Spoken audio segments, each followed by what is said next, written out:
You all can hear me okay if I move away, right? Okay. I see a lot of familiar faces. FWPC, where are you? I'm sitting at this table here and I noticed that everyone felt like family, so I asked her, well, how do y'all know each other? And she said loud and proud, FWPC. So this is good, and I like the pages like this because it's intimate and I feel like we can be really, really personal. So I feel like I am a part of the family. Thank you all for having me. Thank you all for having me. Okay, well, like Tamara said, I am a lifestyle impact coach, and that's really just a fancy way of saying that I am a certified lifestyle and wellness coach. I'm also a certified fitness trainer. And I have been in this field now for 13 years, okay? Now, I've only been doing the lifestyle and wellness coaching aspect of it for 3 years. I started out solely as a fitness trainer, which means I dealt with women primarily on the surface. Everything was physical. Women wanted to get their bodies together, and it was my joy to help them do that. But throughout that time, I have been able to come across women from all walks of life, all ages, all shapes, all sizes, all races, who all had a primary underlying, I'm going to say, issue.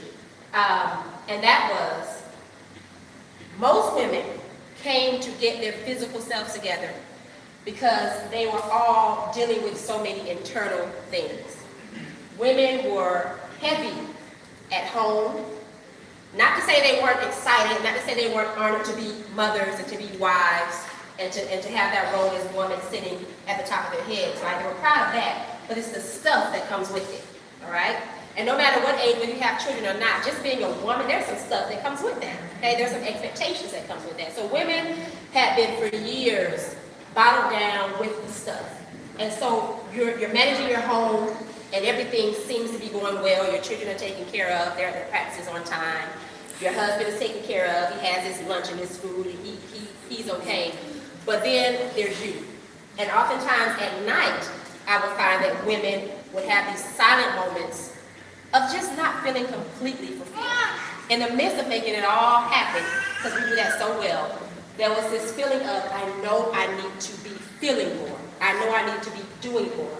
And Lord knows when I look in the mirror, I'm not the person I used to be. And sometimes that's just not okay when you know where you want to be, right? And what you see is not where you want to go. And this is not a physical talk, because this has nothing to do with the physical body.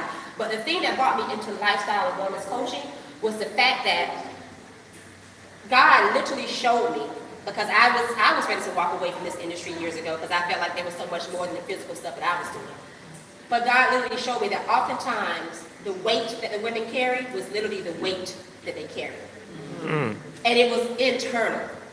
So tomorrow's mission to help women to be more in tune with the importance of self-care is literally my life's mission. And I'm a little biased because I feel like it should be everyone's life mission, or at least a bullet point, small bullet point underneath what your mission is, and I'm going to tell you why. Society has shown us a very watered down version of what self-care is. And when you have a version of anything that's not deep, when you have a version of anything that doesn't show you the profoundness of how it affects your life, you do not take it serious. And I think that's what's happening with self-care, because you see the women soaking in the bathtub, and it's cute, it's pretty, she's getting her nails done, she's at the spa. Not to say those things aren't great, because hopefully you are doing that too.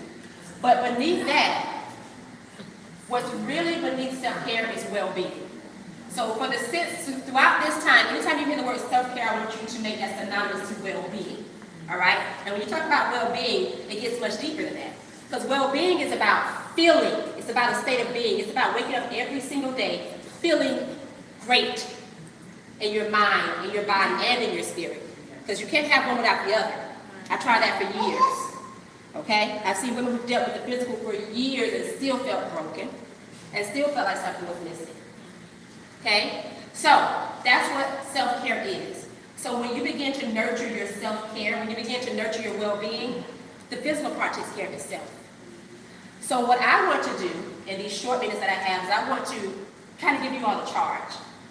I want you all to begin to break the generational curse, especially women who have kids, women who are wives. I want you all to break the generational curse, the generational dis-ease of lack of well-being. The generational dis-ease, all right? which means that you're working in an adverse state. Because I guarantee you, behind every woman who does not practice or nurture her well-being is a mother who she saw make it happen for everybody else, but she didn't see her take the time out to give herself what she needed. And then there's another woman behind that woman who did the very same thing, because that's what we're taught to do. Keep it all together while we're falling apart. And we may fall apart look good, but it doesn't feel good. Nor is it worth your health. Okay? So, for the sake of health, many of these diseases that we invite into our lives are preventative. Many of them are brought on by stress. Many of them are brought on by not simply taking the time to sit in your stuff, whatever it is, and figure out why you're feeling the way you feel. So, self-care is about taking the time to analyze and to think and hear and listen to what your body is saying. Not just your body, but what is your life saying? Because I guarantee you, I'm going to say God, and I know you all can relate to that, church family. God is always speaking. The problem is we're so doggone busy trying to make it happen for everyone else, and we can't even hear him when he speaks. He speaks through the frustration. He speaks through you being irritated with your kids, because they're doing nothing but being kids. He speaks through you silently crying because you want to pursue your dreams, but you don't even have time to do that. He speaks through you looking in the mirror and not being happy with what you see, but just going anyway. So it's time, you all, to break that generational curse, because just like you saw your mom making it happen for everyone else, but not tending to her well-being, and that is admirable, there are children who are watching you, especially if they're young little girls, watching mama make it all happen, but not seeing mama take the private time she needs to go in the room and meditate. Not seeing mom take the time away just to go to the park and sit out in nature, just to be. And that should be the lifestyle that we're all looking to build. Okay? So the easy part is that knowing that we need self-care. That's the very easy part.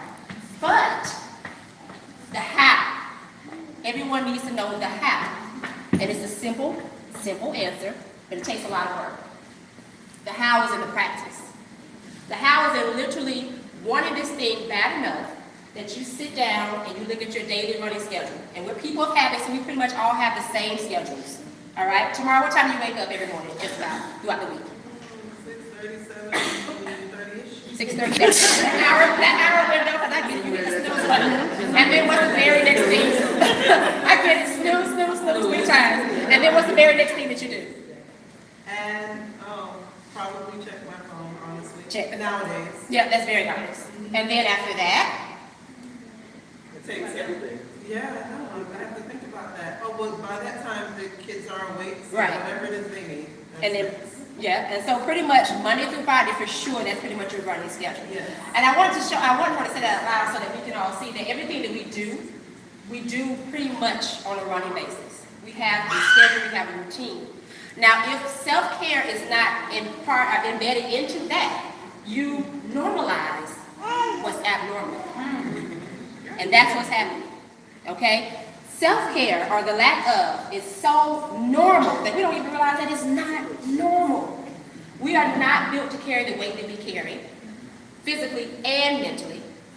We are not built to not take moments to sit down and reflect with who we truly are. Not only that, but when we don't do it, the people around us suffer, because we give them fragmented portions of who we are. And it is that deep. And I thank God for giving me this, because again, for me, it was just all, it was physical. Let's get this on, let's work about, let's help them feel better about themselves. But the thing is, church family, we compartmentalize a lot of things. And we can praise and we love God and that whole thing, forgetting that your health and your well-being is of God. It's not separate. So there's no reason why you can't give that same praiseworthy attention, that same worship attention to when it comes to your mental, your physical, and your spiritual. Well, the spiritual is taken care of. Your mental and your physical. That is God. Okay? So the task is to sit down and to literally look at your running schedule, because you do the same thing pretty much Monday through Friday for sure. And throughout the day, there are portions throughout the day where there's no time accounted for. You're not doing anything. And I want you to Respect and honor this art enough to go in throughout those little windows and pencil in a moment just to step away and go outside. That's self-care. Be by yourself, analyze, sit, think, take a breath, all right? Pencil in those moments and begin to do that as part of your running schedule, because then guess what? That's going to become normal. It's going to become a part of your normal routine. It's a practice, and it has to happen every single day, okay? So that is the practice. I'm going to end by giving you a short quote in my book, Awaken Alive. The marvel of the body is that it is the external manifestation of what's inside. Every internal force, whether joy or pain, sickness or health, depression or elation, shows itself through the body that is you.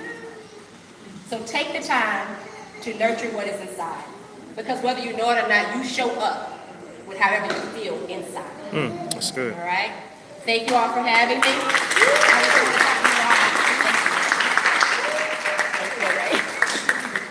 For that last statement. Awesome. And as you can see, she's just a